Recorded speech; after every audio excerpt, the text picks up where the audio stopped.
고난주간마다 하는 특별 새벽 부흥회, 특별 새벽 기도회, 특별한 기도회이지만 우리는 이것을 또 한 번의 또 하나의 고난주간으로 하는 그런 관성적인 습성에 빠져 있을 때가 있습니다. 이 같은 매너리즘에 빠지게 되면 진짜 예수 그리스도의 은혜를 우리는 발견할 수 없게 된다는데 큰 문제가 있습니다. 왜냐하면 십자가에 대한 묵상의 수준이 그 사람의 신앙의 깊이를 결정할 수 있기 때문에 그렇습니다. 십자가에 대해서 우리가 얼마나 깊이 묵상하느냐, 이것이 우리의 신앙의 깊이를 결정할 수 있다는 말입니다. 얕은 묵상은 얕은 은혜의 문을 열 것이고, 십자가에 관한 깊은 묵상은 깊은 은혜의 문을 활짝 열어서 정말 그 은혜 가운데 깊이 들어가 그 삶이 능력 있는 삶을 살아내게 되는 것입니다. 저는 2024년의 새벽 부흥회가 정말 깊은 묵상의 은혜를 열 수 있기를 바랍니다. 정말 깊은 묵상으로 하나님이 우리에게 주시고자 하시는 깊은 은혜의 문을 활짝 열 수 있는 그런 축복들이 우리 모두에게 있기를 주님의 이름으로 바랍니다. 그리고 십자가의 은혜는 너무나 다양하고 깊고 오묘하고 넓고 높기 때문에 어느 한 측면만 갖고 있다고 나는 다 깨달았구나, 나는 다 알고 있구나 말할 수가 없다는 독특함이 있습니다. 그래서 우리는 7번의 묵상을 통해서 정말 십자가가 우리에게 어떤 의미가 있는지, 그 십자가를 지신 예수님의 흔적은 무엇인지를 살펴보고 있는 겁니다. 어제는 수치와 조롱, 무시와 모욕 당하신 예수님의 십자가를 보면서 나도 내 삶의 현장에서 예수 이름 때문에, 예수님 때문에 예수의 이름으로 그 무시와 조롱, 그 모욕과 수치 당하는 흔적 가질 수 있는지 생각해 보았습니다. 또한 그 수치와 조롱, 그 무시와 모욕 당함은 하나님의 뜻을 이루기 위함이라는 사실을 어제 우리가 살펴본 적이 있습니다. 그 하나님의 약속의 말씀이 우리에게 이루어지는 삶, 이것이 수치와 조롱과 무시와 모욕 가운데 있을 수 있다는 말입니다. 오늘은 그 예수님의 두 번째 흔적, 두 번째 말씀을 같이 살펴보게 될 겁니다. 예수님이 십자가의 죽으심으로 우리에게 임한 막힌 담이 헐어짐에 관한 부분들을 오늘 아침에 생각해 보려고 합니다. 사람 사는 세상에 막힌 담들이 참 많이 있습니다. 그것은 참 많은 영역에서 우리에게 막혀 있는 것들이 있음을 보게 된다는 말입니다. 세상 외적인 영역에서 살펴보시면 경제적인 어려움도 우리에게 막힌 담일 때가 있고, 또 빈곤과 불평등의 문제, 또 물질 만능주의로 인해서 다가오는 그 욕망과 물질의 욕망과 비교 의식들도 우리에게는 세상 외적인 막힌 담이라고 할 수가 있을 겁니다. 뿐만 아니라 만성 질환적인 문제들도 우리에게 막힌 담일 때가 있고, 정신건강의 문제들도 막힌 담이고, 지속 불가능한 주거 환경과 사회 환경의 그 부조화들도, 또 정치적 갈등과 문화적 격차, 편견과 차별, 고정관념들도 우리에게는 다 막힌 담들의 문제라고 할 수가 있을 겁니다. 정신적이고 영적인 측면에서는 여러 상처 입기 쉬운 환경으로 인한 트라우마들, 옛날에 이렇게 트라우마가 많지 않았습니다. 그런데 요즘은 뭘 해도 다 트라우마라고 이야기하니까 참 트라우마들이 너무나 많이 있는 현상을 보고 있는 것이고, 부정적인 사고방식으로 인한 죄책감과 자기 비판들, 자기 학대 내지 방임들, 이것들도 정신적인 측면에서의 막힌 담들이라고 할 수가 있을 것입니다. 감정의 얇음, 감정의 얍삭함, 이런 것들로 인한 분노와 슬픔, 두려움, 억압된 감정으로 인한 무의식 속의 불안들, 다 막힌 담의 문제라고 이야기할 수 있을 겁니다. 낮은 자존감과 중독 현상들, 다양한 중독 증상들도 정신적인 막힌 담이어서 이런 증상들이 계속되어질 때 우리의 성장을 방해할 뿐만 아니라 잠재력들이 중지되고 그리고 새로운 가능성들을 막아버리게 되는 일들이 벌어지게 됩니다. 다 막힌 담들이 우리에게 있다는 말입니다. 영적인 측면에 막힌 담들은 자기 자아에 대한 깊은 집착과 애착은 영적 욕망에서부터 다양한 욕망으로 발현될 수 있는 그런 모습들이 분명히 있다고 하는 사실들을 보게 됩니다. 죄성 가진 우리들이 자기에 대한 굉장한 집착들을 가지고 있습니다. 자기에 대한 굉장한 애착들을 가지고 있어서 그것으로 말미암아 다른 욕망들이 발현되기 시작한다는 말입니다. 또한 진리에 대한 무지는 혼란과 착각을 일으키게 되는 것이고 망상에 사로잡혀 영적인 성숙을 방해하게 되는 것입니다. 죽음과 죄에 대한 두려움, 불안과 의심과 회의는 영적인 믿음을 흔들고 영적 성장을 방해하는 막힌 담들이라고 이야기할 수가 있습니다. 참 많은 것들을 열거했는데 어쩌면 우리가 겪고 있는 많은 막힌 담들의 문제는 개인 따라 다르고 가정 따라 다르고 어쩌면 개인의 시대 따라 자기가 살고 있는 그 시기 따라 다르고 있다는 사실들도 볼 수가 있습니다. 그 중에서 가장 높고 커다란 담이라고 한다면 그것은 바로 소통의 담이라고 할 수가 있을 것입니다. 소통, 관계적인 측면에 막힌 담들은 자신의 감정을 솔직하게 표현하지 못함으로 인해서 오는 오래된 갈등들일 수가 있습니다. 또 그 갈등들로 인해서 원한과 분노들이 쌓여만 가고 불신과 거짓말들이 그들의 삶 속에서 계속 되어지고 있고 그리고 위장된 생각들 그리고 위선 떨고 싶은 마음들 그런 것들로 말미암아 관계가 형성되기 어렵게 되는 일들이 우리의 주변에 있게 된다는 말입니다. 소통할 수 없게 만드는 일들이 참 많이 있는 것입니다. 한 집안에 살면서도 한 직장에 다니면서도 전혀 소통되지 않는 관계의 담들이 쌓아두고 얼마나 오랫동안 화평을 잃은 채 신음하고 있는 일들이 얼마나 많은지 우리는 보게 된다는 말입니다.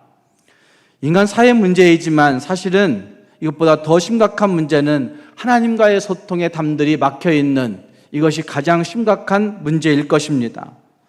세상에 이런저런 담들은 허물 수도 있고 그 방안들을 다양하게 찾는 일들이 어떤 것들을 통해서 책을 통해서 아니면 어떤 방송을 통해서 어떤 강연을 통해서 느낄 수도 있을 것입니다. 그러나 하나님과의 막힌 담 이것은 그 어떤 것들로도 허물 수 없을 때가 있는 것을 보게 됩니다. 그 담의 궁극적인 실체는 죄의 담이라고 얘기할 수가 있을 겁니다. 지금까지 열거한 그 많은 담들의 문제는 궁극적으로는 죄의 문제에서부터 출발되었다 할 수 있다는 말입니다. 그 죄의 담의 문제는 우리가 해결할 수가 없는 것입니다. 우리가 어떻게 해볼 수 없는 부분이 거기에 있다는 말입니다. 하나님과 사이에 쌓아놓은 그 담들로 인해서 결국은 다른 많은 담들이 우리에게 다가오는 것들도 보게 됩니다. 성전에도 막힌 담이 있었습니다. 성경을 읽어보면 지성소와 성소 사이에 있던 두꺼운 회장이 아마 성전 안에 있던 막힌 담이었을 것입니다. 1년에 한 번 대제사장이 지성소에 들어갈 수 있을 때를 제외하고는 도무지 그 누구도 나아갈 수 없는 그 담, 하나님의 임재로부터 모든 인간들에게서부터 분리되어진 하나님의 임재로부터 모든 사람들을 분리시켜 놓아버린 막힌 담의 문제가 성전 안에도 있었다는 말입니다. 그래서 그 높고 커다란 담을 허물기 위해 하나님의 아들 예수 그리스도가 이 땅에 오셨고 십자가에 달리심으로 하나님과의 자유로운 소통의 길을 우리에게 선물로 주신 것입니다. 예수님이 십자가에서 운명하실 때 하나님과 우리 사이에 막힌 담이었던 성소의 휘장이 둘로 찢어졌습니다. 그래서 우리는 하나님의 임재 안으로 들어갈 수 있게 되었습니다. 하나님, 그분이 허무신 그 성소 안으로 들어갈 수 있게 되었다는 말입니다. 하나님의 임재 안으로 담대히 들어가는 특권을 누리며 그 길로 날마다 나아가 하나님과의 깊은 교제, 깊은 화평, 깊은 은혜를 누리게 되는 삶을 살게 되었습니다. 오늘 이것이 오늘 우리가 헐어야 할 막힌 담의 문제라고 말할 수가 있는 것입니다. 함께 그 말씀 보시면 제6시로부터 9시까지 그곳에 어둠이 길게 있었다고 말씀하십니다. 함께 그 말씀 33절 말씀에 제6시가 되매 온 땅에 어둠이 임하여 제9시까지 계속하더니 라고 말씀하고 있습니다. 예수님이 달리신 십자가에 달리신 후에 낮 12시가 되었을 때 어둠이 온 땅을 덮어 오후 3시까지 계속되고 있는 형태를 말하고 있는 겁니다. 그리고 그 3시에, 오후 3시에 예수님이 큰 소리로 부르짖는 겁니다. 엘리 엘리 라마 사박다니, 엘리 엘리 라마 사박다니, 나의 하나님 나의 하나님 어찌하여 나를 버리셨나이까 라고 외치는 절규가 거기에 있습니다. 여기 어둠이라고 표현되어진 그 표현은 성경 해석적으로 굉장히 중요한 단어임에 틀림이 없습니다. 왜 낮에 어둠이 왔을까? 한낮에 왜 그곳에 어둠이 왔을까? 어떤 비 오려고 오는 어떤 구름의 문제였을까? 아니면 해가 어떤 구름의 가리움으로 말미암아 잠시 어둠으로 착각되어지는 모습이 있었을까? 여러 가지 생각들을 할 수 있지만 어쩌면 이 어둠은 성경 해석적으로는 하나님 없는 그곳, 하나님이 전혀 개입하지 않으시는 곳, 개입하지 못하시는 곳, 하나님과의 분리를 상징하여 보여주는 곳이 어둠이라고, 흑암이라고 말할 수가 있습니다. 요한일서 1장에 하나님은 어둠이 조금도 없으신 분이라고 분명히 말씀하십니다. 빛 그 자체이시고 예수 그리스도가 하나님이신 것을 볼 때에 예수 그리스도 그분 자신이 빛이시라고 한 사실을 볼 수가 있습니다. 그런데 하나님이신 그 예수님에게 어둠이 왔다? 예수님이 계신 그곳에 어둠이 짙게 깔리었다? 십자가가 서 있는 그곳에 어둠이 임하여 라고 말씀하시는 그 말씀, 이것은 자연 외적인 환경의 문제가 아니라 하나님과의 분리를 보여주고 있는 단어가 어둠이라고 할 수 있다는 말입니다. 예수님이 완전히 혼자 되신 상태의 모습, 예수님이 죄 때문에 저주받고, 예수님이 죄 때문에 버림받고, 예수님이 죄 때문에 육신만 버림받은 것이 아니라 영혼으로부터도 버림받은 그런 모습이 거기에 있다는 말입니다. 칼빈 선생은 예수님께서 육신만 죽으셨다면 그 죽음은 유효하지 못할 것이라고 그렇게 해석했습니다. 그 영혼이 버림받는 그 영원한 형벌을 그분이 온 몸으로, 온 영혼으로 다 담당하셨기 때문에 우리의 영육을 구원하셨다고 그렇게 칼빈 선생은 이 본문을 해석하고 있는 걸 볼 수가 있습니다. 그의 육신과 영혼이 온전한 형벌을 다 받으셨기 때문에 우리의 죄의 짐을 지고 그의 영혼과 육신이 그 형벌 다 받으셨기 때문에 오늘 우리 육신과 영혼을 하나님이 다 구원하셨다고 말할 수가 있다는 말입니다. 결과적으로 예수님은 육신만 고통당하신 것이 아니라 정죄받고 그 무서운 고통을 영혼 깊숙이 다 담당하셨다고 말씀하고 있는 본문이 어둠이 계속되고 있는 그 모습 속에서 볼 수가 있다는 말입니다.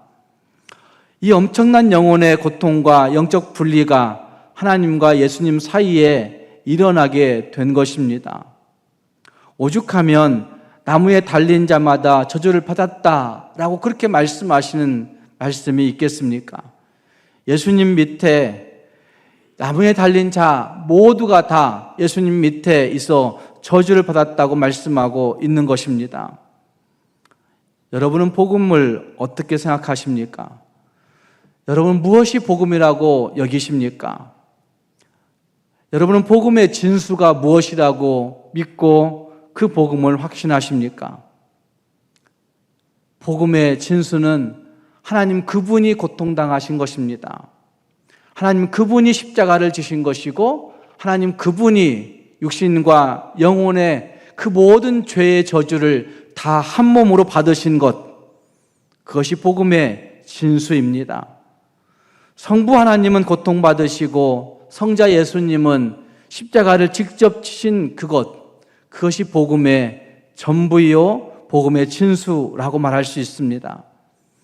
아니, 내 죄가 하나님을 그 죄의 고통으로 돌아가게 하셨구나, 그 죄의 고통으로 죽게 하신 것이구나 라는 사실을 절실하게 느끼는 그것이 복음의 진수라고 말할 수가 있습니다. 그래서 우리는 151장에서 이런 찬송을 합니다. 만왕의 왕 내 주께서, 만왕의 왕 내 주께서 왜 고초당했나? 이 벌레 같은 나 위에 주 보혈 흘렸네. 주 십자가 못 박힘은 속죄함 아닌가? 그 긍휼함과 큰 은혜 말할 수 없도다. 이렇게 외치는 것 아니겠습니까? 만왕의 왕 내 주께서 왜 고초당했나? 이 벌레 같은 나 위에 주 보혈 흘렸다고 우리는 찬송을 부르고 있는 것입니다. 온 땅에 임한 어둠과 예수님의 절규는 빛이며 생명이신 하나님과의 철저한 분리를 의미하는 것입니다. 그 분리를 가져온 그 모습을 잘 보여주고 있는 것이 성전 안의 휘장이라고 이야기할 수가 있습니다. 휘장. 그 분리를 가져온 그 휘장, 하나님과 우리 사이를 가로막고 있었던 그 휘장, 하나님과 우리를 단절하게 만들었던 그 휘장, 우리의 죄악이 하나님과 우리 사이를 갈라놓았던 그 휘장을 예수님의 죽으심과 더불어 찢어졌다고 그렇게 말씀하고 있습니다. 출애굽기 26장에 보면 성전에는 휘장이 2개 있었습니다. 성소 자체에 들어갈 때도 휘장이 있었고, 그 성소와 지성소 사이에 또 한 번의 휘장이 있었습니다. 성막을 가봤던 분들은 이런 성막의 모형이 있다라고 볼 뿐만 아니라 거기에 그걸 느꼈을 겁니다. 성전 바깥 뜰에서 성소로 들어갈 때에도 휘장이 있었습니다. 그리고 성소에서도 다시 지성소로 들어가려고 하면 휘장이 또 있었습니다. 그런데 그 성소 사이에 있던 휘장들, 2개의 휘장들은 그냥 조그만한 휘장, 무엇을 가로막아 놓는 어떤 천막, 어떤 그 큰 보자기, 이런 정도가 아니었습니다. 역사가 요세푸스가 이것을 설명할 때 이렇게 설명했습니다. 소 몇 마리가 그 휘장을 잡고 끊어도 그 휘장이 서로 찢어지지 않을 정도의 강력함이 있는 휘장이었다고 이야기합니다. 실제 그 휘장은 가늘게 꼰 배실, 청색, 자색, 홍색 실을 공교히 짜가지고, 실을 몇 겹으로 공교히 짜가지고 그 사이에 가죽도 넣고 그런 식으로 해서 그 휘장의 두께가 10cm 이상이 될 정도, 굉장히 두꺼운 그런 휘장으로 짜가지고 걸었기 때문에 그 휘장을 소 몇 마리가 그걸 끌어낸다 할지라도 끊어지지 않는 그런 휘장이 그 성소를 가로막고 있는 휘장이라고 할 수 있다는 말입니다. 그 지독한 휘장, 우리의 죄를 상징한다고 저는 생각합니다. 어쩌면 그 지성소에는 들어올 수 없었던 그 휘장의 문제가 있었습니다. 지성소라고 하는 말을 영어로는 홀리 오브 홀리 플레이스라고 얘기하는데, 구약 성경에서 히브리어는 최상급을 표현할 때 그 중요성을 강조해서 반복해서 말하는 성향을 가지고 있습니다. 홀리 오브 홀리 플레이스라고 얘기하는 것은 홀리란 말을 거듭거듭 강조하고 있는 특성을 가지고 있습니다. 그러니까 죄투성이인 우리들이 그 지성소로 들어갈 수가 없다는 사실을 보여주고 있는 것입니다.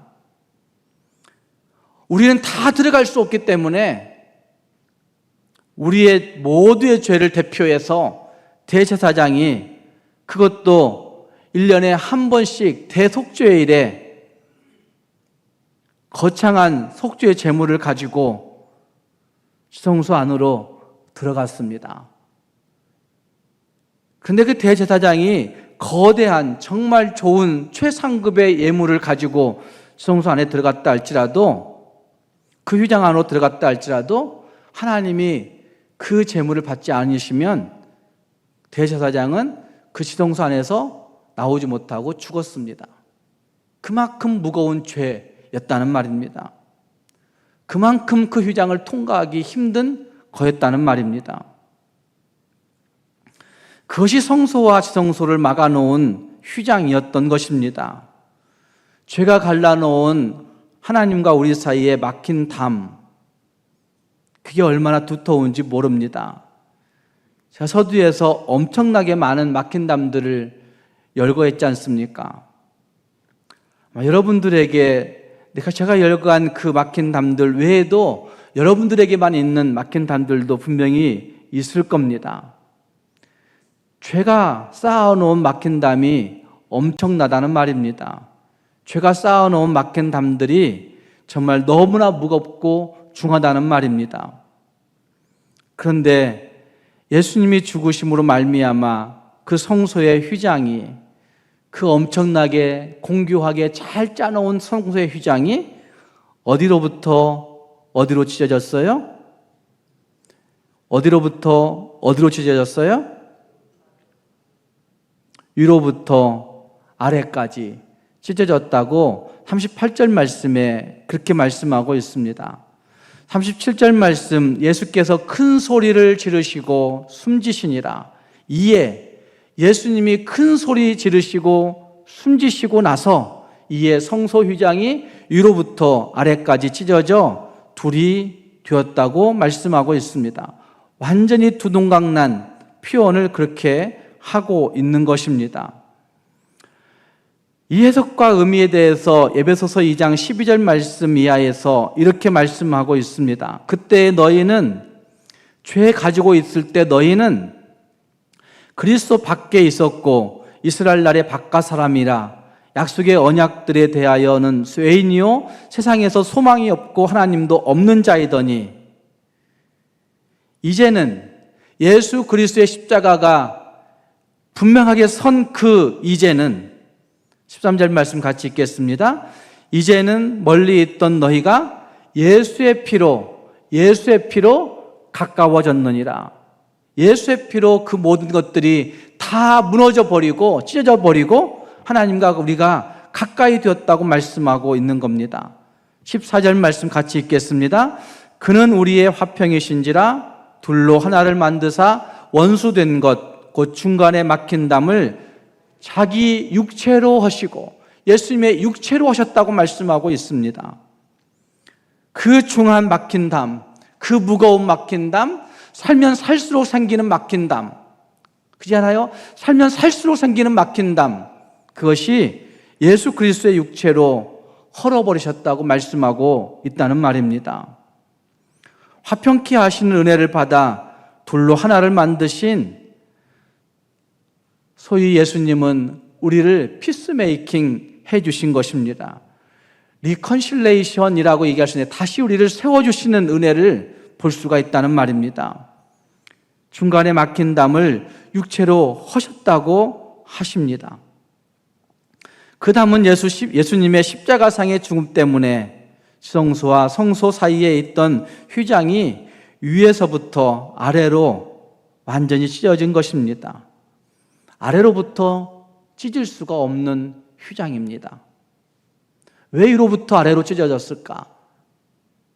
하나님이 하실 수밖에 없는 일이기 때문에, 사람이 따라할 수 있는 것이 아니라 사실을 분명히 부여내기 위해서, 그걸 너희의 힘으로는 찢을 수 없다는 사실을 부여내기 위해서 하나님은 위로부터 아래로 완전 두둥강 나도록 하셨다고 말할 수가 있는 것입니다. 하나님이 찢어주신 것이죠. 마찬가지로 우리의 죄의 문제는, 이 막힌 이 죄의 문제는 우리가 21세기를 살면서 살면 살수록 계속해서 더 쌓여만 가는 그 막힌 담의 문제는, 이 막힌 죄의 문제는 하나님이 위에서부터 아래로 찢어주시지 아니하시면 해결될 수 없는 문제가 허다하게 많은 것입니다.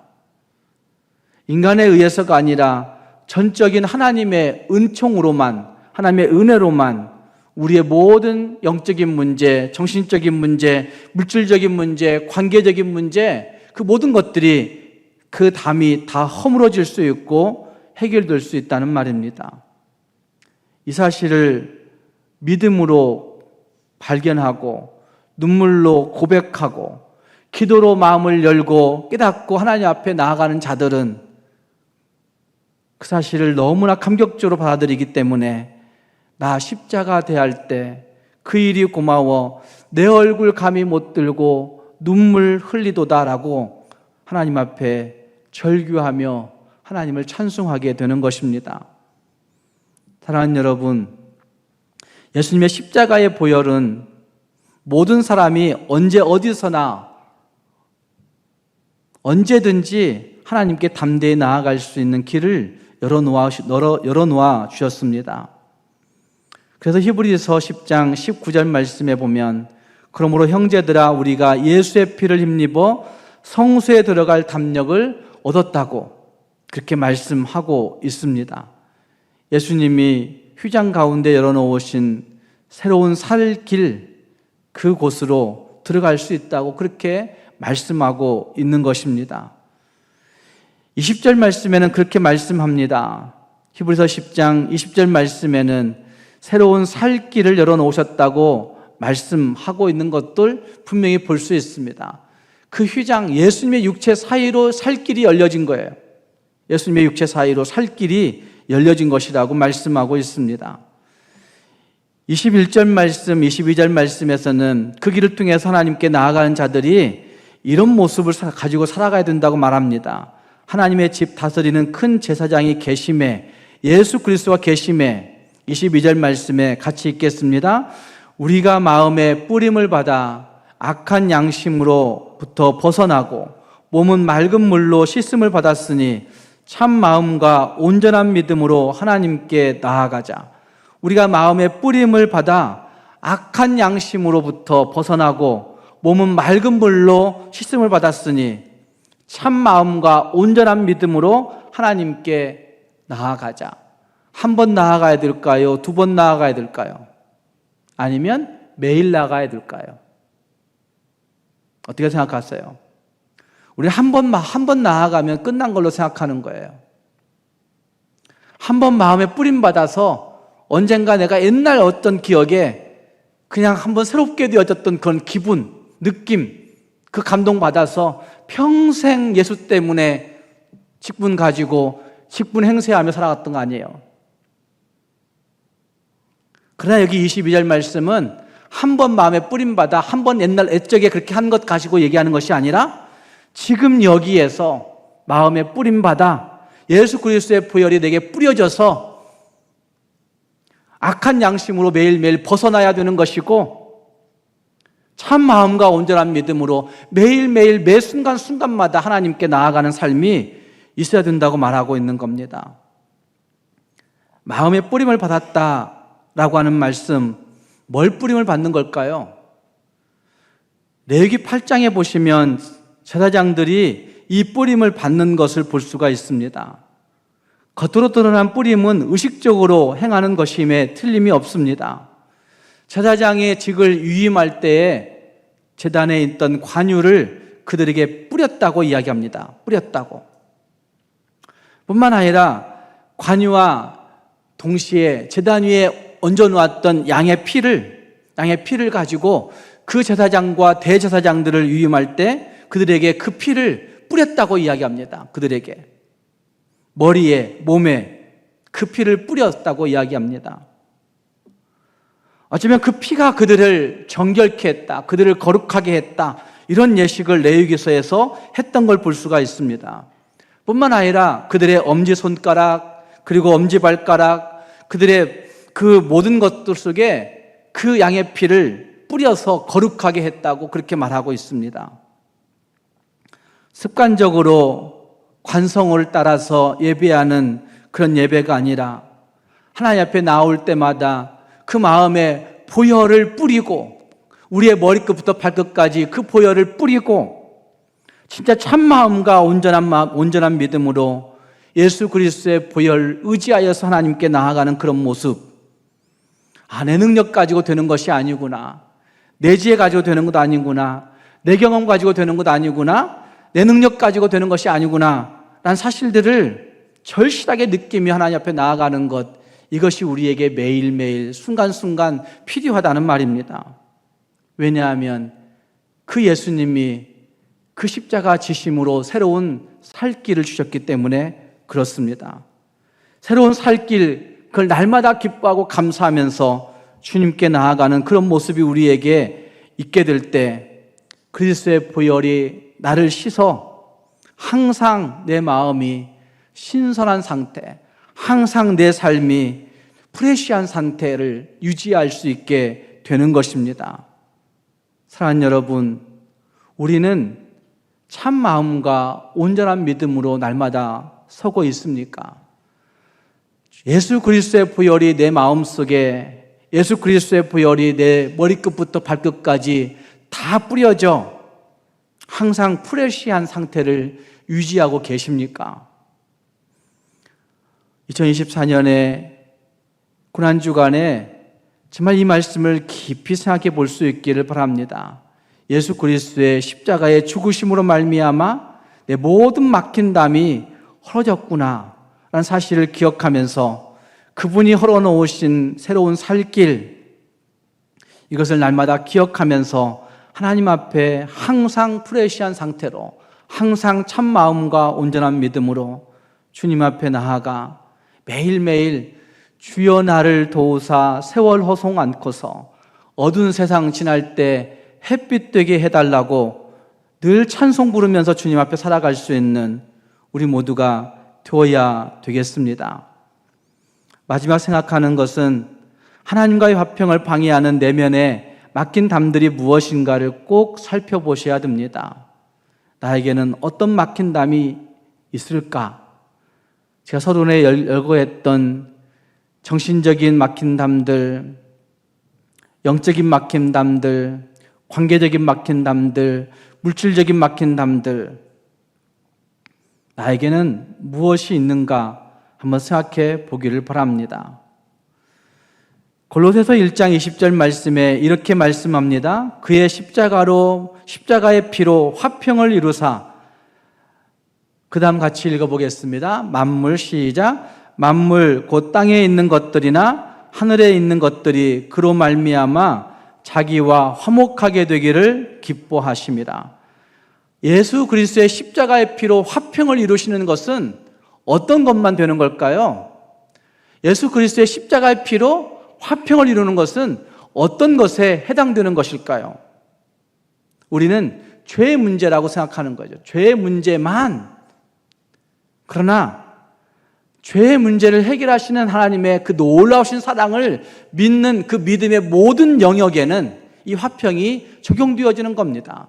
그래서 골로새서 1장 20절에서는 그렇게 말씀하고 있는 거죠. 화평을 이루사 그 영역을 이렇게 소개합니다. 만물 곧 땅에 있는 것들이나 하늘에 있는 것들 모두가 다 누구로 말미암아?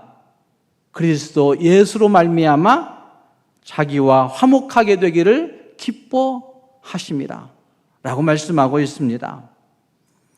어쩌면 예수 그리스도께서 우리에게 이런 은혜를 주시고 있는 거죠. 내 내면에 있는 모든 막힌 담들을 예수 그리스도의 십자가 앞에 가지고 나아가면 다 헐어질 수 있다는 사실을 분명하게 말씀하고 있는 것입니다. 왜 우리가 하나님과 화목하게 되어야 될까 하나님과 화목하게 되면 그 모든 것들이 다 해결되어질 수 있기 때문에 그런 겁니다. 죄의 비참함 때문에 우리의 삶이 망가지고 있는 거죠. 죄의 참혹함 때문에 내 삶이 이와 같이 이 모양 이 꼴로 살아가고 있는 거죠. 어쩌면 죄의 비참함과 그 죄의 참혹성 때문에, 죄의 충격과 죄의 무게들 때문에 우리의 삶이 저주받은 상황이 되고 하나님과 원수된 상황이 되어서 삶이 망가질 대로 망가지는 그런 모습들이 거기에 있다는 말입니다. 로마서 1장을 읽어보면 하나님과 화목하지 못함에 대해서 말씀하면서 그것이 사형에 해당한다고 말하는 그런 모습도 거기 볼 수가 있습니다.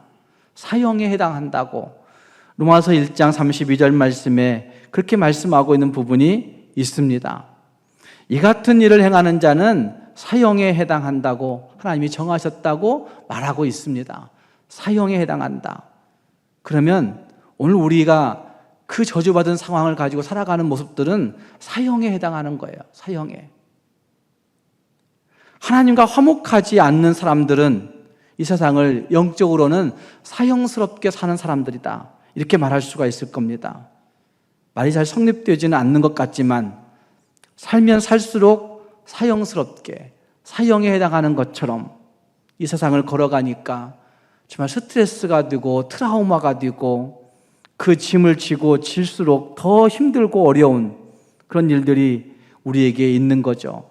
저주받음, 미움받음, 그 마음속에 묵직한 돌덩이들, 사형받음의 상태로 살아가고 있는 것 같은 그런 상태들, 이것이 다 우리 안에 있는 막힌 담, 막힌 죄의 문제라 할 수 있다는 말입니다. 사랑하는 여러분, 예수로 말미암아 그 모든 것이 다 해결되었음을 확신하면서 정말 예수 그리스도로 말미암아 은혜의 추억을 가지고 예수 그리스도로 말미암아 은혜의 능력 가지고 살아갈 수 있는 저와 여러분이 될 수 있기를 주님의 이름으로 축복합니다.